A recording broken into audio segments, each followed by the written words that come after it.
হয় চাওক, আজিও অপৰিৱৰ্তিত ডেৰগাঁৱৰ বান পৰিস্থিতি আৰু এই মুহূৰ্তত মই বৰ্তমান উপস্থিত আছো ডেৰগাঁৱৰ নিকটৱৰ্তী যি পূব ব্ৰহ্মপুত্ৰ গাঁও পঞ্চায়ত, পূব ব্ৰহ্মপুত্ৰ গাঁও পঞ্চায়তৰ ধেমাজি কৈৱত্ৰ গাঁৱত উপস্থিত আছো আৰু সহযোগ মই দেখুৱাব যে এই যি ডেৰগাঁৱৰ ধেমাজি কৈৱত্ৰ গাঁও আছে, সেই ধেমাজি গাঁৱৰ গেলাবিল নদীৰ বাঢ়নি পানীৰ ফলত দিনে দিনে প্ৰতি মুহূৰ্তত পানী বাঢ়ৰ ফলত দেখা পোৱা গৈছে বিভিন্ন অঞ্চল প্লাবিত হৈছে, খেতি পথাৰৰ লগতে মানুহৰ গৃহত পানীৰ প্ৰৱেশ কৰিছে।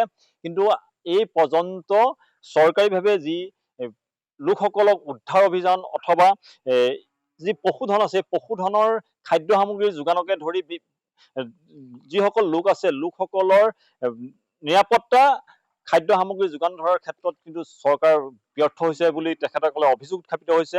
মই সামগ্ৰিক দৃশ্য দেখাইছো। এনেদৰে সমগ্ৰ যি ধেমাজি কৈৱত্ৰ গাঁও আছে, ধেমাজি কৈৱত্ৰ গাঁৱৰ ৭০% অঞ্চল প্লাবিত হৈ পৰিছে, যাৰ ফলত ইয়াৰ যিসকল পশুধনৰ পৰা যিসকল লোক আছে, লোকসকলে জীয়াতুৰ ভুগিব লগা হৈছে, যাতায়াতৰ ক্ষেত্ৰত অসুবিধাৰ সন্মুখীন হৈছে।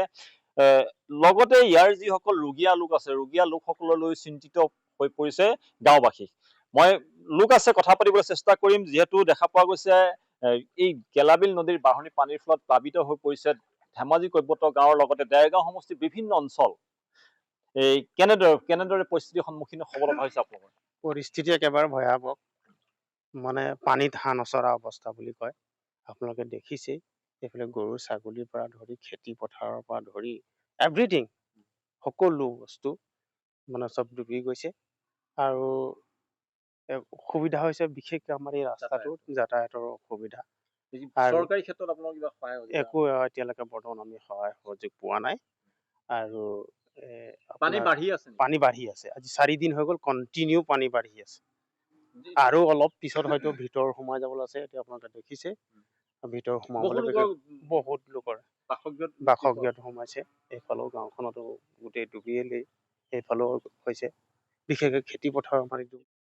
হয় চাওক, আজিও অপৰিৱৰ্তিত ডেৰগাঁৱৰ বান পৰিস্থিতি আৰু এই মুহূৰ্তত মই বৰ্তমান উপস্থিত আছো ডেৰগাঁৱৰ নিকটৱৰ্তী যি পূব ব্ৰহ্মপুত্ৰ গাঁও পঞ্চায়ত, পূব ব্ৰহ্মপুত্ৰ গাঁও পঞ্চায়তৰ ধেমাজি কৈৱত্ৰ গাঁৱত উপস্থিত আছো আৰু সহযোগ মই দেখুৱাব যে এই যি ডেৰগাঁৱৰ ধেমাজি কৈৱত্ৰ গাঁও আছে, সেই ধেমাজি গাঁৱৰ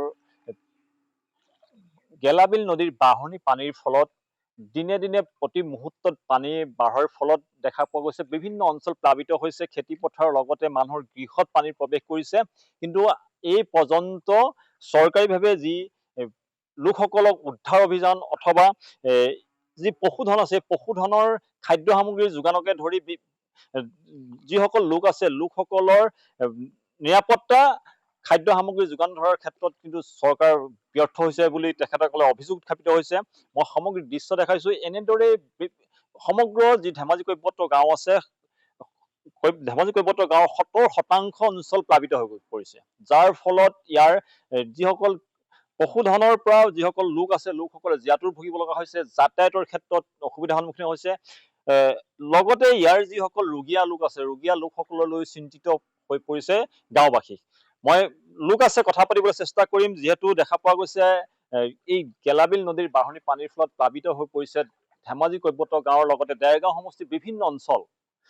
এই কেনেদৰে পৰিস্থিতিৰ সন্মুখীন হ'ব লগা হৈছে আপোনালোকৰ? পৰিস্থিতি একেবাৰে ভয়াৱহ, মানে পানীত হাঁহ নচৰা অৱস্থা বুলি কয়। আপোনালোকে দেখিছেই, এইফালে গৰু ছাগলীৰ পৰা ধৰি খেতি পথাৰৰ পৰা ধৰি এভৰিথিং, সকলো বস্তু মানে চব ডুবি গৈছে। আৰু অসুবিধা হৈছে বিশেষকৈ আমাৰ এই ৰাস্তাটোত যাতায়াতৰ অসুবিধা। চৰকাৰী ক্ষেত্ৰত আপোনালোকৰ কিবা সহায় হৈছে? একো এতিয়ালৈকে বৰ্তমান আমি সহায় সহযোগ পোৱা নাই। আৰু পানী বাঢ়ি আছে। আজি 4 দিন হৈ গ'ল, কণ্টিনিউ পানী বাঢ়ি আছে। আৰু অলপ পিছত হয়তো ভিতৰ সোমাই যাবলৈ আছে। এতিয়া আপোনালোকে দেখিছে, ভিতৰ সোমাবলৈ বহুত লোকৰ বাসগৃহত সোমাইছে। এইফালেও গাঁওখনতো গোটেই ডুবিয়েই, এইফালেও হৈছে বিশেষকৈ খেতি পথাৰৰ মাটিটো।